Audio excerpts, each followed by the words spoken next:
Hello साथीहरू, दर्शन नमस्कार। अनि के गर्दै हुनुहुन्छ हजुरहरू? मलाई चाहिँ आज कस्तो धेरै बोर लागिरहेछ है। म चाहिँ ड्युटीमा छु अनि आज चाहिँ क्लाइन्ट पनि खासै धेरै छैन कि बिहानै चाहिँ क्लाइन्ट थियो अनि बिजी थियौँ अनि धेरै बिजी भएर ब्रेकफास्ट पनि गर्न पाएको थिएन। अनि हामीले चाहिँ एकैचोटि खाना खायौँ।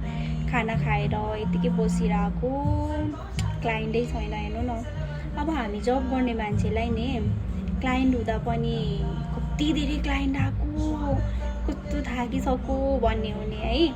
अनि अब आज खासै क्लाइन्ट छैन नि त, अनि कस्तो बोर लागिरहेछ।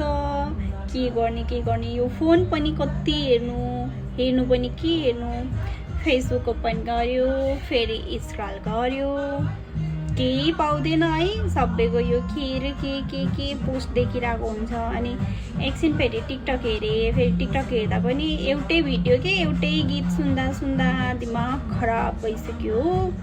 अनि मलाई अल्छी लाग्यो अनि म चाहिँ यतिकै बसेर पतर गर्छु अनि लगाउँछु भनेर चाहिँ म बोलिरहेको छु। अनि अरू त के भन्नु, के पनि छैन। कस्तो लाग्यो मेरो कुरा? आया भगवान, म पागल हुन लागिसकेँ।